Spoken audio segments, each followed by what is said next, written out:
Olá! Sabe aquelas coisinhas miúdas no nosso idioma que de repente viram um problema enorme? Sei bem. Para mim, poucas coisas se comparam à dúvida de onde colocar um simples me, se ou lhe numa frase. É te amo ou amo-te. Pois é. A gente fala se faz, mas na hora de escrever é faz-se.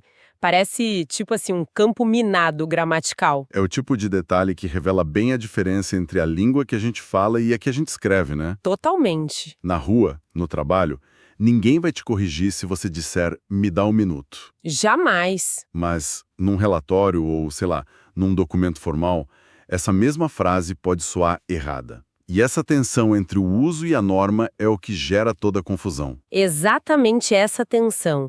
E é por isso que hoje vamos fazer uma análise bem profunda para decifrar esse código.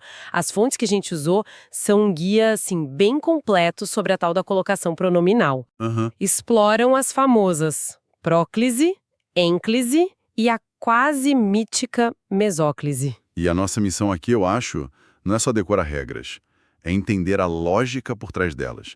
Por que algumas palavras agem como ímãs, puxando o pronome para perto? Boa pergunta. Por que em algumas situações a posição é flexível e em outras é, assim, super rígida? Vamos tratar isso como uma investigação mesmo. Ótima abordagem. Então, nosso plano de investigação é o seguinte. Primeiro, vamos descobrir a verdadeira identidade desses pronomes.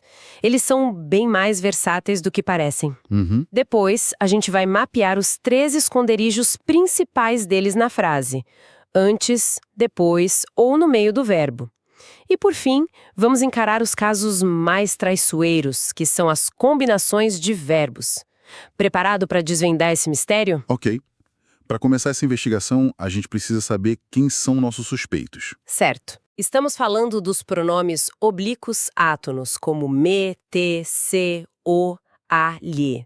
A primeira coisa que eu notei nas fontes é que eles não têm todos o mesmo comportamento, sabe? Não mesmo. Parece que tem um grupo que é previsível e outro que é mais versátil. Exatamente.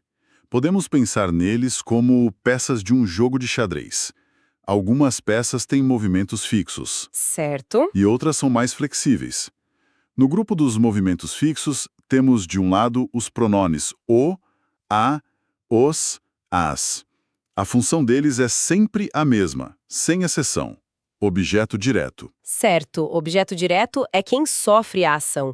Então, em eu vi o carro é o objeto direto. Se eu troco por um pronome, fica eu o vi. Perfeito. O herdou a função do carro. Simples assim. Isso. A outra peça com movimento fixo é o lhe e seu plural, lhes. Eles sempre, invariavelmente, vão funcionar como objeto indireto, que é quem recebe a ação, geralmente com a preposição a ou para. Entendi. Em entreguei a carta ao gerente é o objeto indireto. A frase vira entreguei-lhe a carta. O lhe já carrega essa ideia de para ele ou a ele. Entendi. Esses são os previsíveis. O bispo que só anda na diagonal. Boa. Mas e as peças mais traiçoeiras do tabuleiro? O me, te, se, nos, vos. Eles podem ser as duas coisas? Exato, eles são tipo os coringas do jogo. A função deles vai depender totalmente do verbo. Por exemplo, no verbo encontrar, quem encontra, encontra alguém. É direto. Uhum. Então, Joana encontrou-me na praça. Mas com o verbo obedecer, a lógica é outra. Quem obedece, obedece a alguém. Pede preposição. Ah, claro. Logo, em ele me obedeceu, esse me está no lugar de a mim, então é um objeto indireto. Que curioso! A identidade do pronome depende do verbo que ele acompanha. Mas a complexidade não para por aí, né? As fontes dizem que eles não só mudam de função, como também de aparência. Quase como se trocassem de disfarce. É uma ótima analogia. E essa mudança de forma não é um capricho da gramática, não. É pura fonética. É uma questão de, digamos, preguiça da língua. Como assim? É muito mais fácil e sonoro dizer vendê-la do que venderá. A língua está sempre buscando o caminho de menor resistência E essas transformações são a prova disso. Faz todo sentido. É um ajuste para o som ficar melhor. Isso. O primeiro fenômeno é a assimilação. Quando o verbo termina em R, S ou Z, essas consoantes caem e os pronomes o, a, os, as viram lo, lá, los, las. Certo. O exemplo clássico, vou vender a casa, se torna vou vendê-la. Ou, no exemplo mais antigo, fiz os trabalhos, vira filos. Filos. O que é algo que, vamos combinar, ninguém diz numa reunião de negócios hoje em dia, né? Dificilmente. A gente diria, eu fiz eles e todo mundo entenderia, mesmo que o professor de português da escola tivesse um ataque. Mas é fascinante saber que a forma filos existe por uma questão de sonoridade. Precisamente. O segundo fenômeno é a nasalização. Quando o verbo termina em som de nariz, como an, en, ão, oen, O som nasal, certo? os mesmos pronomes viram no, na, nos, nas, para manter essa harmonia nasal. Por exemplo, pegaram o livro, se transforma em pegaram-no. Ok, então o pronome pode ser objeto, indicar posse e até completar o sentido de um adjetivo. Isso já é bem mais versátil do que eu imaginava. Mas me parece que ainda falta a função mais estranha de todas. Aquela em que o pronome, que normalmente é um coadjuvante, vira o ator principal. É verdade que ele pode atuar como sujeito? Sim, e essa é a função mais sutil e que pega muita gente de surpresa. Mas antes disso, tem outra. Primeiro, eles podem funcionar como se fosse um pronome possessivo. Os gramáticos chamam isso de adjunto adnominal com valor de posse. Uau, que nome complicado! Vamos traduzir isso. A ideia é simples. Na frase criticaram minha opinião, o alvo da crítica não fui eu diretamente. Fui a minha opinião. O me ali funciona como um atalho para minha. Nossa, É uma construção mais elegante, muito comum na literatura. isso muda tudo. Eu nunca teria pensado que criticaram-me a opinião significava minha opinião. Para mim soava como se eu fosse o alvo da crítica, não a minha ideia. Realmente é uma sutileza. E tem outra função, que é a de complemento nominal. Parece complicado, mas a ideia é que em vez de ajudar um verbo, o pronome está ajudando um nome, geralmente um adjetivo. Certo. Na frase perdoar seu erro não me é fácil, o me não se conecta ao verbo ser, mas sim ao adjetivo fácil. É uma forma de dizer não é fácil para mim. Ah, entendi. Ele está completando a ideia do adjetivo fácil. Isso. Mas agora vem a que eu acho mais contraintuitiva de todas. O pronome como sujeito. Como isso é possível? Isso acontece em estruturas muito específicas com verbos que a gente chama de causativos, tipo mandar, deixar, fazer. Ou sensitivos como ver, ouvir, sentir. Certo. Quando a gente tem um desses verbos seguido de outro no infinitivo, o pronome que o acompanha é, na verdade, o sujeito da ação do segundo verbo. Peraí, um exemplo, por favor, que isso parece um nó na cabeça. Claro. Pensa na frase deixe-me explicar. Quem vai praticar a ação de explicar? Eu. Então, o me é o sujeito do verbo explicar. Em eu a vi sair, quem praticou a ação de sair? Ela. Ela. Certo. Portanto, o a é o sujeito de sair. O mesmo vale para o gerúndio. Em ela me deixou falando sozinho. Quem estava falando? Eu. O me é o sujeito de falando. Ok, então já desvendamos a identidade desses agentes secretos da língua. Sabemos que eles podem se disfarçar de objeto, de indicador de posse e até de sujeito. Uhum. Agora, a próxima parte do mistério é onde eles se escondem na cena do crime, que é a nossa frase. A investigação nos leva a 3 esconderijos principais. Antes, depois ou, acredite se quiser, bem no meio do verbo. Vamos começar pelo esconderijo mais tradicional, a posição padrão, que é a ênclise. O pronome vem depois do verbo, ligado por um hífen. E aqui temos a regra de ouro, a lei número 1 da colocação pronominal na norma culta. Que é? Jamais inicie uma frase com um desses pronomes. Ah, então é por isso que a minha professora sempre corrigia quando alguém dizia me empresta o seu lápis. O correto, segundo a cartilha, seria empresta-me o seu lápis. Exatamente. Essa é talvez a regra mais conhecida e, ao mesmo tempo, a mais ignorada no português brasileiro falado. Com certeza. Mas, na escrita formal é fundamental. Apresentaram-se os novos diretores, e não se apresentaram. A ênclise também é obrigatória com o verbo no imperativo afirmativo, como em siga-me ou quando o verbo inicia um período, tipo contaram-lhe toda a verdade. Certo, a ênclise é a posição neutra. Mas o jogo fica interessante com a próclise, que é quando o pronome vai para antes do verbo. O que faz isso acontecer? Nossas fontes falam das palavras atrativas.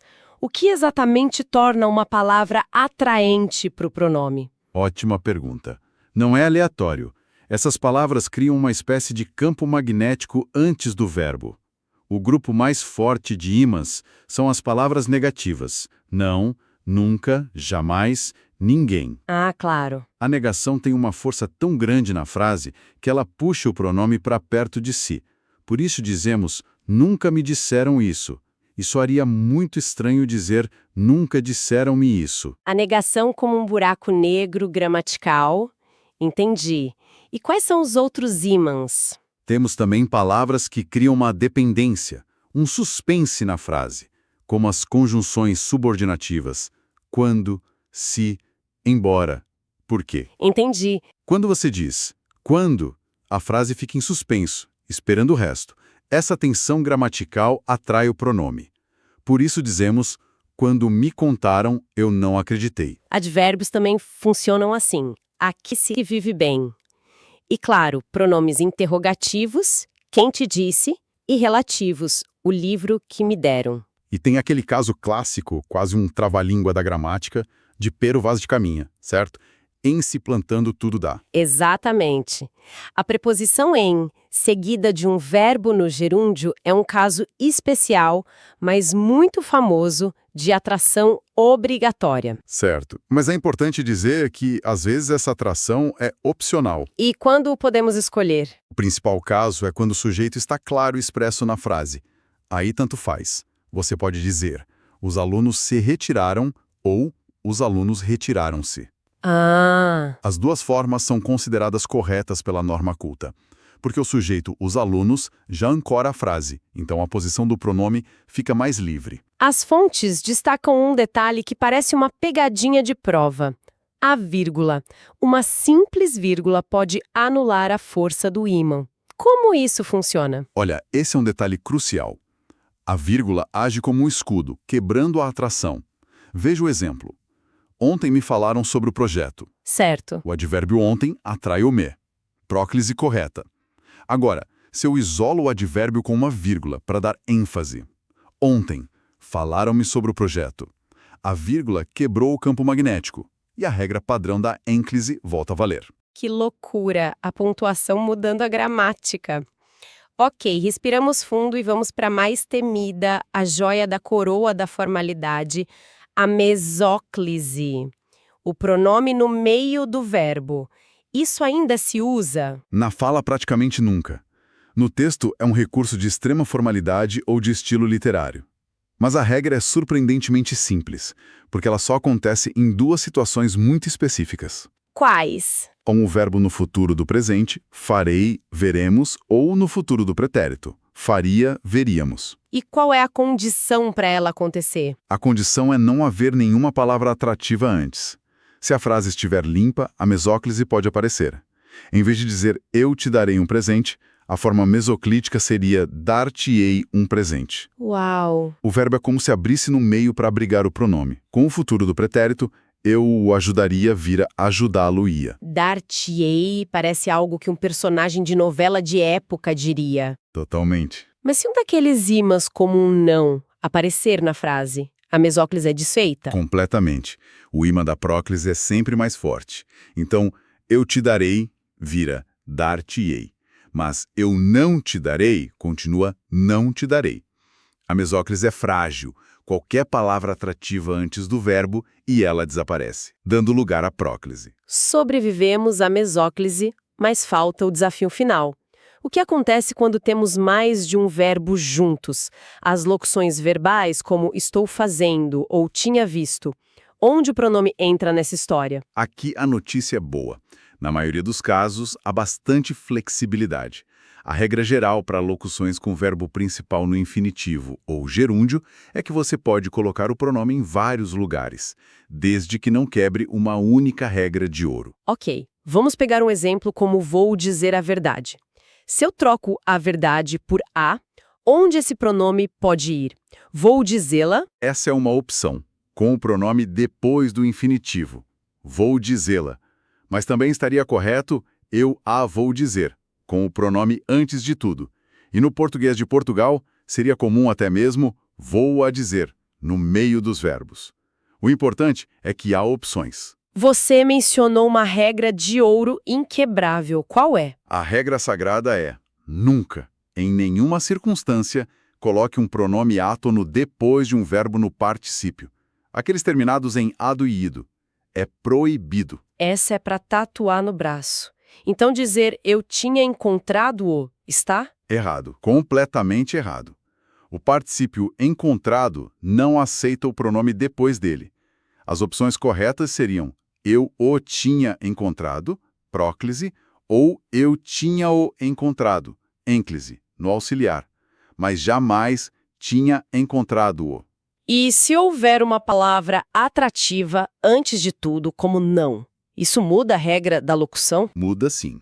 Se houver um ímã antes, como não, o pronome não pode ficar solto entre os dois verbos. Por exemplo, na frase quero oferecer-lhe um café, as duas formas com não seriam não lhe quero oferecer ou não quero oferecer-lhe. A forma não quero lhe oferecer não é aceita pela norma culta. Entendi.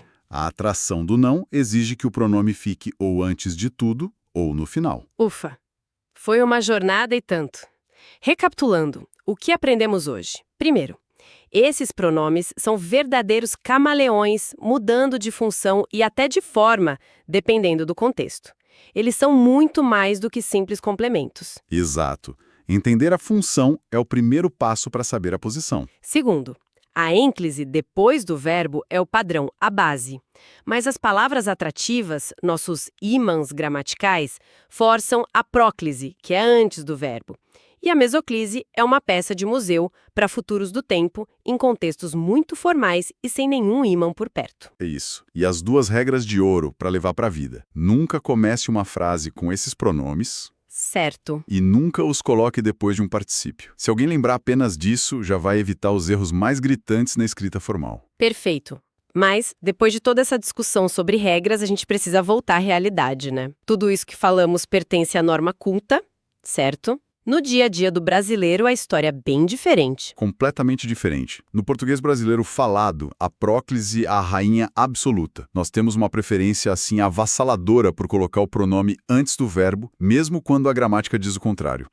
Frases como me fala a verdade, te encontro depois, se cuida, são a norma na nossa comunicação e ninguém acha estranho. A proibição de iniciar a frase com pronome é, de longe, a regra mais desobedecida por nós. E isso não é um erro, certo? É apenas uma característica da nossa variante da língua. Exatamente. É a evolução natural do idioma no Brasil.